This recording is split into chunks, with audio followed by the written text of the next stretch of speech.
Hello, hello, hello, everyone. This is Kamisha, and welcome to Clarity by Kamisha.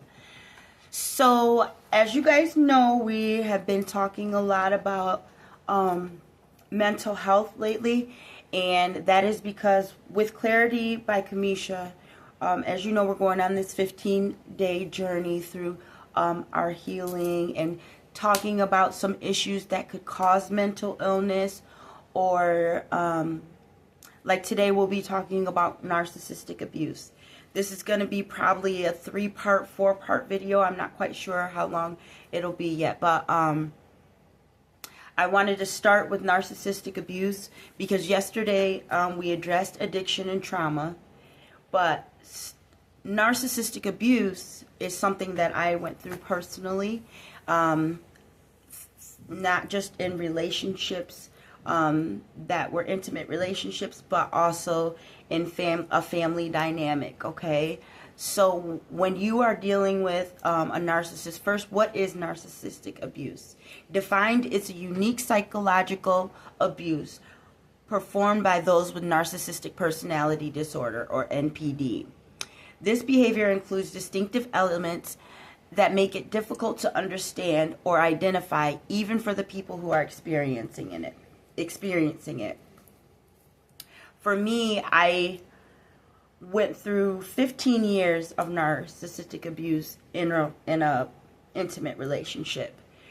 Prior to that, I dealt with a lot of narcissists in my family. I didn't know what it was at the time, but the further I got closer to the end of my marriage, I started researching what it was. And finally, a light bulb clicked in my mind, and I said, this is what I've been going through.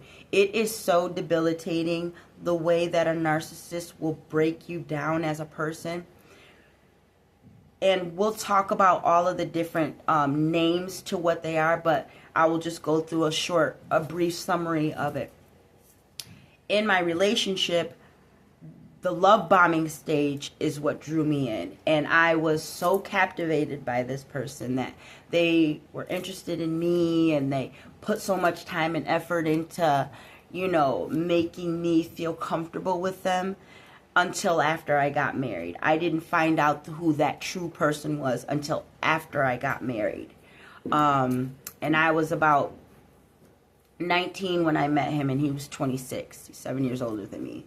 So I didn't realize he was getting with me to groom me to be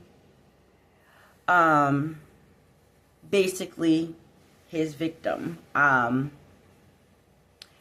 So we're going to get into the different names of what they do, and then when I tell you what they are, I will give you a real life application to it, okay, by relating it to my story. So first we have hoovering. Hoovering refers to manipulative actions used to suck the person into a relationship, such as aggressive gift giving or grandiose promises. Oh, sweetheart, we're going to do this and we're going to do that, making very big plans for your relationship. And that sort of correlates with the next one, which is love bombing.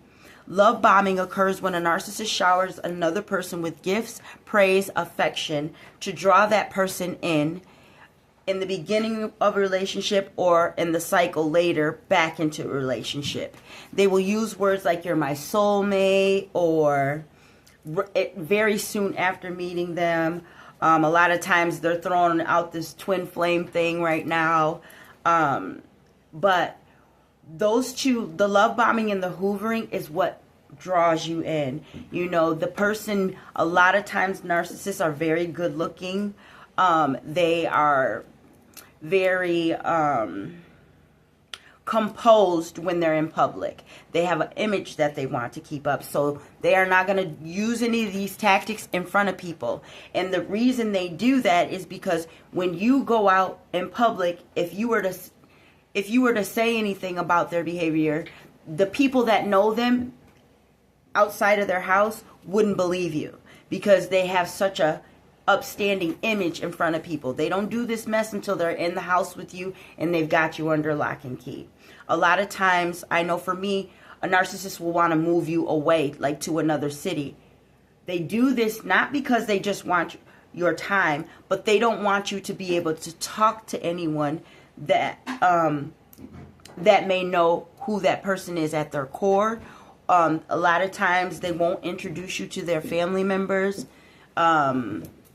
so that their image won't be tainted by the truth that you tell about what's going on in your house. Okay?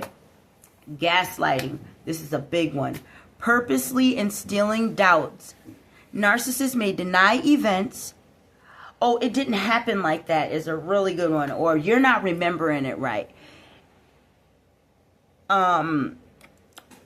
Or they will play the victim in the situation, especially if you leave them when the smear campaign starts. We'll talk about that in a minute. But an example for gaslighting is, say you're talking about a topic at hand. Sweetheart, I felt like this when you did this. I didn't really like that. Well, I didn't do that. And if I did do that, it's probably because you did this. So they don't like taking blame. They do not like addressing their issues, even if it's constructive criticism, even if you use your I statements. They do not want to take blame for anything because it hurts their ego. Anything that hurts their ego, the narcissist will combat, okay? All right. Moving on. Triangulation. This is a big one too. With triangulation, a narcissist uses an argument to go in their favor. They will bring a third person into a conflict, and that person will choose their side on purpose. So, for me, when I was in that relationship, there would always be a female that came around that was in close proximity to us. And they do this on purpose so that you give them attention. Say you're getting sick of their mess and you get quiet and you start not responding to certain behaviors.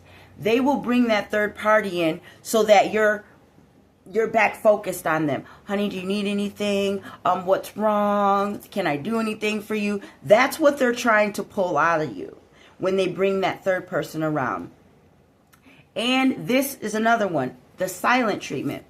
You could wake up, nothing would have happened, you're in a good mood, you're focused on, like maybe you're up cleaning the house or maybe you're taking care of the kids. This person will give you the silent treatment. It's a cruel form of emotional abuse used for punishment. And while it's like it's just another tactic for you to investigate what's wrong with them. Okay? So you wake up, you come in the room, hey, what's going on? Da da da da. And they give you a one-word answer or barely respond to you. That's because they want you to cater to them. When you feel like something is wrong, especially as women and especially as empathic women, we automatically want to fix what's wrong with them and figure out what it is so we can make sure that there's peace in the house. That is what the silent treatment is used for. Then we have scapegoating. This usually occurs when a narcissist's family structure, this behavior deflects blame from a dysfunctional place onto another family member. Okay, let me explain that. When you're calling them out on their mess and you decide to step away from the relationship, they will use you as the scapegoat.